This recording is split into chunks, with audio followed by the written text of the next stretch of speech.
Hello दोस्तों, आपका स्वागत है 360 डिग्री जीएस विद अमन पर। आइए, आज की टॉपिक है संविधान सभा की कार्य प्रणाली। इस चैप्टर से संबंधित हमने एक ऑलरेडी वीडियो बना रखा है। दोस्त, अगर आप इस वीडियो को देखने आए हैं, इससे पहले आप उस वीडियो को देख लें, मेरी यही राय है। इस वीडियो में आपको इससे महत्वपूर्ण संबंधित तथ्यों की बात करेंगे हम। तो जो यदि आपको समझने वाले पॉइंट्स हैं उनको समझना है। इससे टॉपिक से रिलेटेड या इस बिंदु से रिलेटेड कोई बात अगर आपको परेशान करेगी तो इस वीडियो का जवाब पिछली वाली वीडियो में दिया जा चुका है। इसलिए मेरी यही सुझाव है कि पहले आप उस वीडियो को देख लें। आइए दोस्त, हम बात करते हैं कार्य प्रणाली से संबंधित, संविधान सभा के चैप्टर से संबंधित, आंकड़ों से संबंधित कुछ जो है महत्वपूर्ण प्रश्न आपके एग्जाम में बनते हैं। उन महत्वपूर्ण प्रश्नों पर हम चर्चा करते हैं। जैसे यदि आपसे कहे कि संविधान सभा में कैबिनेट मिशन के अनुसार कुल कितने सदस्य नामित थे, तो मेरे भाई आप इसको जानते हैं 389 सदस्य, जिसमें से 292 ब्रिटिश प्रांत के, 93 देसी रियासत के और 4 चीफ कमिश्नरी क्षेत्र शामिल थे। इस बात का भी जिक्र मैंने अच्छे से पिछली वीडियो में समझाया है। अगर हम बात करें संविधान सभा में निर्वाचन में कितने सदस्यों का निर्वाचन हुआ था, तो संविधान सभा में 296 सदस्यों का निर्वाचन हुआ था।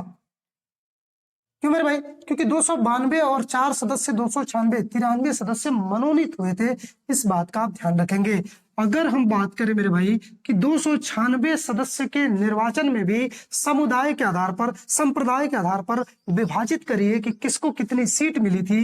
याद रखिएगा, सामान्य वर्ग को 213 सीट मिली थी, मुस्लिम लीग को या मुसलमानों को, मुस्लिम को जो है 79 सीट मिली थी। अगर बात करें सिख को जो है 4 सीट मिली थी। ये याद रखिएगा, संप्रदाय या समुदाय के आधार पर संविधान सभा में सीटों का निर्वाचन है। यह जो है इनके जो है इससे महत्वपूर्ण प्रश्न आपसे एग्जाम में पूछे जाते हैं। संविधान सभा की पहली बैठक में सदस्यों की संख्या कितनी थी? बार बार मैंने इस बात का जिक्र किया है, 207 सदस्य थे संविधान सभा की पहली बैठक में। क्यों इतने कम थे मेरे भाई? 389 सदस्य कैबिनेट मिशन ने कहा था, सदस्यों की संख्या 207 क्यों रह गई? क्योंकि दोस्त जो है आप याद रखना कि इसमें मुस्लिम लीग ने पहली बैठक का बहिष्कार किया था। तो आपके दिमाग में एक और प्रश्न आएगा, चलिए सर मान लेते हैं 389 में से मुस्लिम लीग जो है आपको बहिष्कार कर रही है। जो जुलाई 1946 में चुनाव हुए थे उसमें मुस्लिम लीग को 73 सीट मिली थी। माना कि 73 सीट वाली मुस्लिम लीग बहिष्कार कर रही है, फिर भी सदस्यों की संख्या इतनी कम कैसे? तो मेरे भाई सही जवाब है, देसी रियासतें ने भी अपना स्टैंड क्लियर नहीं किया था कि हम भारत के साथ जा रहे हैं या पाकिस्तान के साथ जा रहे हैं। इन्होंने अपना पहले दिन के संविधान सभा के बैठक में सदस्यों को नहीं भेज पाए थे किसी भी कारणवश, इसीलिए इस दिन सदस्यों की संख्या क्या थी? बहुत ज्यादा ही कम थी। इस बात का आप ध्यान रखिए। 15 अगस्त 1947 के दिन सदस्यों की संख्या कितनी थी? 299। आजादी के बाद जो है कुछ वर्ग जो है पाकिस्तान संबंधित क्षेत्र में चले गए, इस वजह से इस दिन सदस्यों की संख्या 299 रह गई थी। आजादी के बाद देसी रियासतों की संख्या कितनी रह गई मेरे भाई? 93 देसी रियासत थे। 93 में से आप याद रखेंगे देसी रियासतों की संख्या 70 रह गई थी जो है आजादी के बाद। क्यों? क्योंकि इसमें से कुछ देसी रियासत पाकिस्तान के साथ स्टैंड कर गए, पाकिस्तान के साथ चले गए। इस बात का आप ध्यान रखेंगे। संविधान सभा में अंतिम बैठक के दिन सदस्यों की संख्या कितनी थी?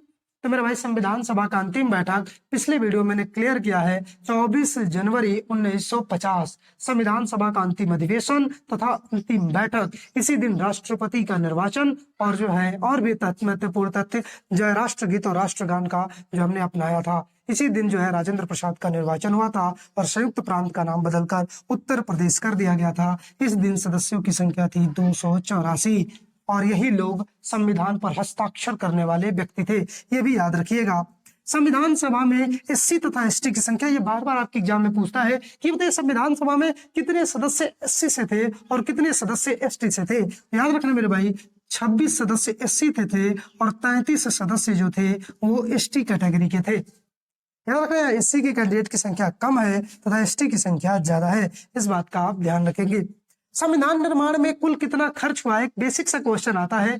आंसर आपको क्वेश्चन ये पूछा जा चुका है पिछले एग्जामों में। ऑप्शन देता है लगभग 64 लाख।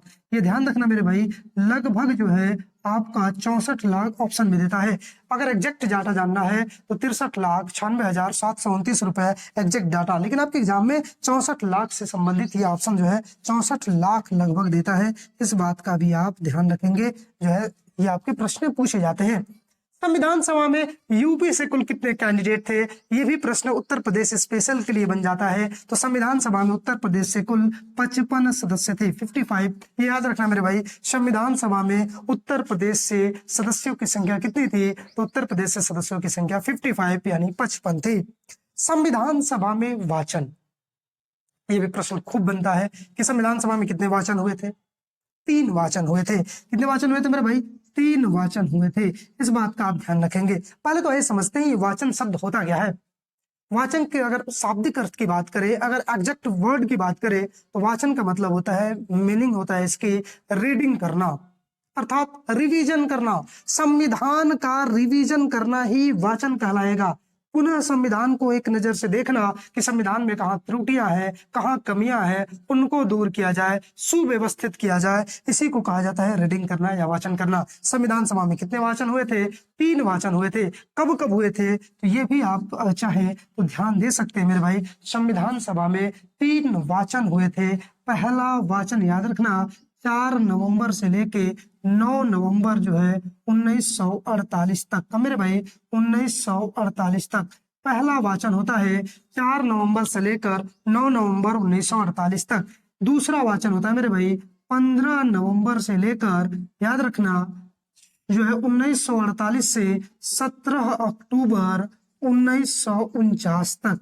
ये भी ध्यान देना मेरे भाई, ये सबसे बड़ा वाचन था। क्या था मेरे भाई, सबसे बड़ा वाचन। तीसरा वाचन की बात करें तो याद रखना 14 नवंबर से 26 नवंबर 1949 तक जो है ये वाचन चला था, जो है ये तीसरा वाचन था। संविधान सभा तीसरे वाचन के अंतिम दिन 26 नवंबर 1949 के दिन संविधान सभा में 395 अनुच्छेद, 22 भाग तथा 8 अनुसूचियों को अंगीकृत किया। मेरे भाई याद रखना, क्वेश्चन पूछा जाता है कि संविधान कब अंगीकृत हुआ है। अंगीकृत अर्थात कब चिंगारी जलाई गई है।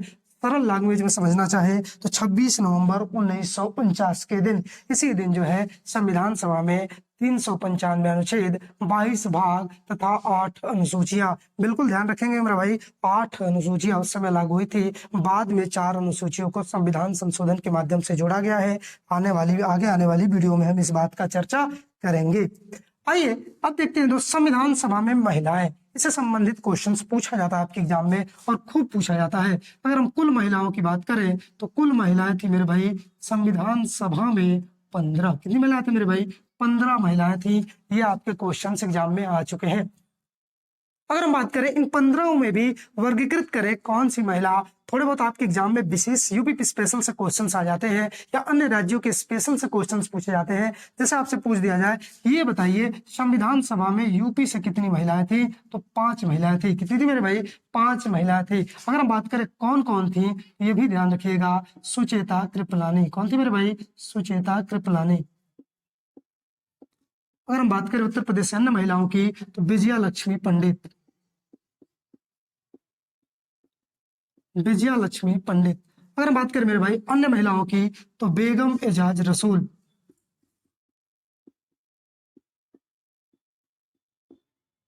पूर्णिमा बनर्जी, पूर्णिमा बनर्जी।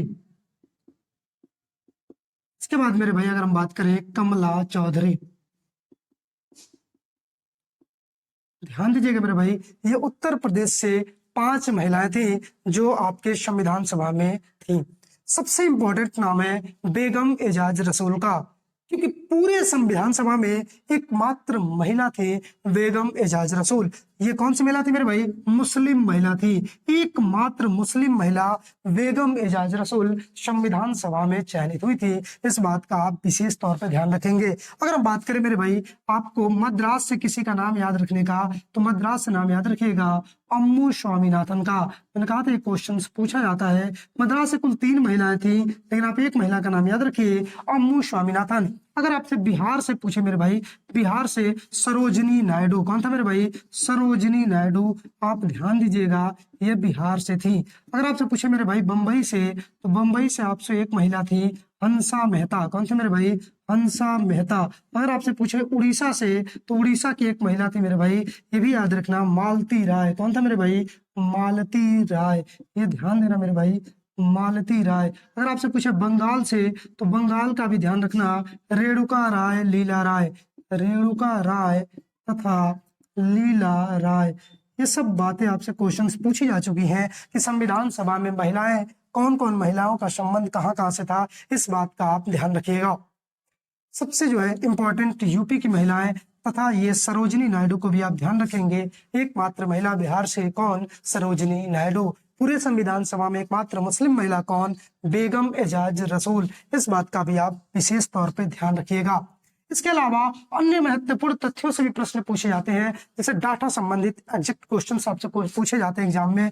जैसे संविधान सभा में मोहर के रूप में हमने किस सिंबल का इस्तेमाल किया था, किस प्रतीक का इस्तेमाल किया था? तो मेरे भाई सही जवाब है हाथी का। क्वेश्चन आपके एग्जाम में पूछा जा चुका है कि प्रतीक के रूप में, मोहर का सिंबल के रूप में कौन से प्रतीक को हमने जो प्रयोग में लाया था, तो हाथी था। अगर हम सचिव की बात करें कि संविधान सभा का सेक्रेटरी कौन था, ये भी याद रखना मेरे भाई, HVR अयंगर। HVR अयंगर जो है संविधान सभा के सेक्रेटरी थे, सचिव थे। अगर हम सलाहकार की बात करें, तो आप जान चुके हैं VN राव, वेनेगल नरसिम्हा राव। याद रखना संविधान सभा के प्रमुख सलाहकार थे, जो आपको एग्जाम में क्वेश्चंस कई बार पूछा गया है। VN राव म्यांमार बर्मा के संविधान निर्माण में इन्होंने अहम भूमिका निभाई थी। यह भी याद रखना अंतर्राष्ट्रीय न्यायालय में पेश होने वाले प्रथम न्यायाधीश के तौर पे ये गिने जाते हैं, जो है VN राव, वेनिगल नरसिम्हा राव। संविधान की पूरी ईमानदारी से इनको नॉलेज थे, इस बात का भी आप ध्यान रखना। 3 ही व्यक्ति जिनको संविधान के पूर्ण रूप से परिपूर्ण, बहुत जो है सटीक जो है जानकारियां थी। 3 व्यक्ति के आप नाम याद रखना, डॉक्टर बाबा साहब भीमराव अंबेडकर, दूसरे व्यक्ति थे VN राव, और तीसरे व्यक्ति थे डॉक्टर राजेंद्र बाबू यानी राजेंद्र प्रसाद। ये 3 व्यक्तियों को बार बार इनके नाम का जिक्र आएगा, इस बात का भी आप ध्यान रखिएगा। चीफ ड्राफ्ट मैन, इसको क्या कहते हैं मेरे भाई?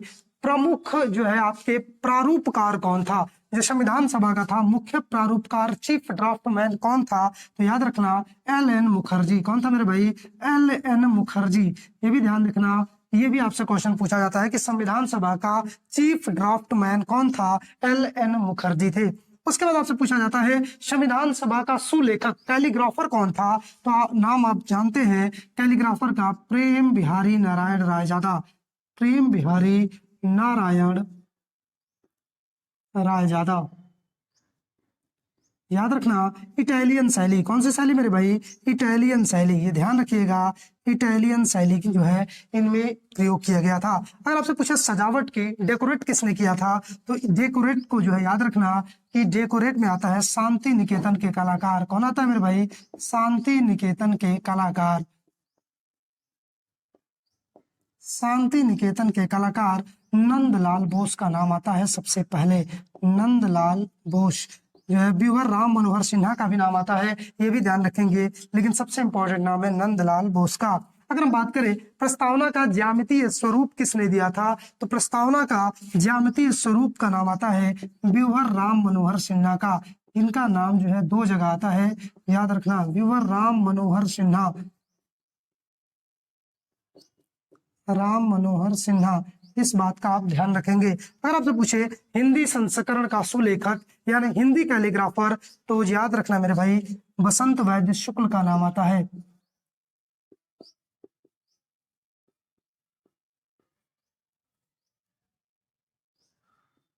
ये ध्यान रखना संविधान सभा का हिंदी संस्करण का सुलेखक किसने किया था, तो बसंत वैद्य शुक्ल। इन सब महत्वपूर्ण तथ्यों को आप स्क्रीनशॉट ले सकते हैं मेरे भाई। आप चाहे तो यदि इसका स्क्रीनशॉट ले लें उसके बाद अब हम बात करेंगे मेरे भाई संविधान सभा से इस टॉपिक से रिलेटेड पूछे जाने वाले महत्वपूर्ण प्रश्नों। पहला प्रश्न है, संविधान सभा के सदस्य नहीं थे महात्मा गांधी, BN राव, मोहम्मद अली जिन्ना, ये सभी।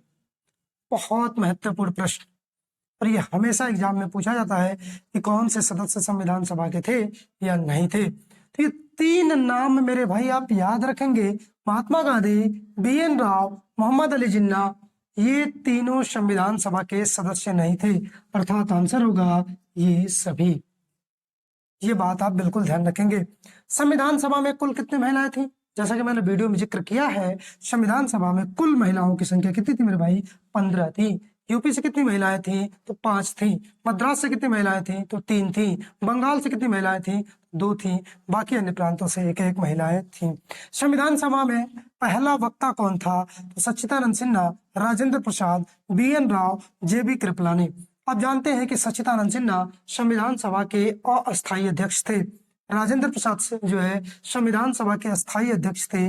BN राव संवैधानिक सलाहकार थे। संविधान सभा का पहला वक्ता यानी संचालन का काम किया था JB कृपलानी, जीवट राम भगवान दास कृपलानी। याद रखिएगा, सही जवाब है ऑप्शन नंबर डी।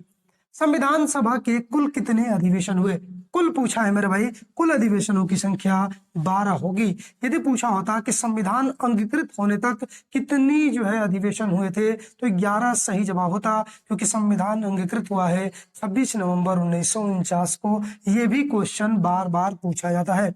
संविधान सभा का उपाध्यक्ष कौन था? मैंने कहा था कि संविधान सभा में 2 उपाध्यक्ष थे, HC मुखर्जी तथा T कृष्णामाचारी। सही जवाब है तीसरा नंबर, A एंड B।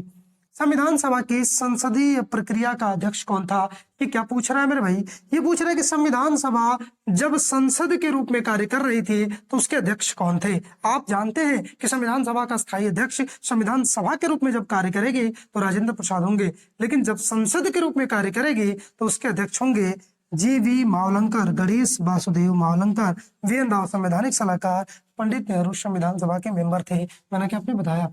संविधान सभा का सचिव कौन था? सेक्रेटरी कौन था? जैसा कि मैंने वीडियो में जिक्र किया है कि संविधान सभा का सेक्रेटरी थे HVR अयंगर। ये ध्यान रखिएगा। BN राव सलाहकार थे, जो है LN मुखर्जी चीफ ड्राफ्टमैन थे, और राजेंद्र प्रसाद जो है अस्थायी अध्यक्ष थे। अब आपसे पूछा है कि संविधान सभा में यूपी से कुल कितनी महिलाएं थी? उत्तर प्रदेश से कुल 5 महिलाएं थी। कौन कौन मेरे भाई? सुचेता कृपलानी, विजया लक्ष्मी पंडित, बेगम मिजाज रसूल, कमला चौधरी और पूर्णिमा बनर्जी। ये ध्यान रखिएगा, ये उत्तर प्रदेश से 5 महिलाएं थी। संविधान सभा की अंतिम बैठक कब हुई थी? संविधान सभा की अंतिम बैठक 24 जनवरी 1950 के दिन हुई थी। क्यों हुई थी? संविधान सभा पर हस्ताक्षर, संविधान सभा में हस्ताक्षर के लिए संविधान पर सिग्नेचर किया गया, और इसी दिन संविधान सभा की अंतिम बैठक थी। अंतिम अधिवेशन इसीलिए ही बुलाया गया था, केवल व केवल हस्ताक्षर के लिए। ये ध्यान रखिएगा। राजेंद्र प्रसाद का निर्वाचन भी इसी दिन हुआ, ये भी ध्यान रखिएगा। राष्ट्रगीत एवं राष्ट्रगान को अपनाया गया इसी दिन। उसके अलावा मेरे भाई संयुक्त प्रांत का नाम बदलकर उत्तर प्रदेश कर दिया गया, ये भी आप ध्यान रखिएगा। संविधान कब अंगीकृत हुआ? बार बार मैं कह रहा हूँ 26 नवंबर 1949 को। 24 जनवरी को संविधान सभा की अंतिम बैठक, 24 जनवरी 2 आंसर हो गया है, इसको आप कर लीजिए 26 जनवरी। तो सही भी जवाब होगा मेरे भाई 26 नवंबर 1949। अगर आपसे पूछे राष्ट्रीय ध्वज को संविधान सभा ने कब अपनाया, तो मैंने पिछली वीडियो में मैंने जिक्र कर रखा है, जो है संविधान सभा ने राष्ट्रीय ध्वज को 22 जुलाई 1947 के दिन अपनाया था। 22 जनवरी को जो याद रखिएगा प्रियम्बल को एक्सेप्ट किया गया संविधान सभा के द्वारा, यानी प्रस्तावना को। 14 सितंबर को हिंदी को राजभाषा का दर्जा दिया गया है। 14 सितंबर को हिंदी दिवस मनाते हैं। 16 मई 1949 के दिन जो है संविधान सभा ने भारत की सदस्यता राष्ट्रमंडल द्वारा जो है एक्सेप्ट की थी। याद रखना, राष्ट्रमंडल सदस्यता। संविधान सभा में बंबई से निर्वाचित सदस्य थे, तो सही जवाब है पंडित जवाहरलाल नेहरू, सरदार पटेल, श्यामा प्रसाद। सही जवाब है मेरे भाई सरदार वल्लभ भाई पटेल। पंडित जवाहरलाल नेहरू उत्तर प्रदेश से संबंधित थे, श्यामा प्रसाद मुखर्जी पश्चिम बंगाल से संबंधित थे, सच्चिदानंद सिन्हा बिहार से संबंधित थे, तो सही जवाब होगा सरदार वल्लभ भाई पटेल। यदि वीडियो आपको दोस्त अच्छी लगे तो लाइक करें, शेयर करें एंड सब्सक्राइब करें। धन्यवाद।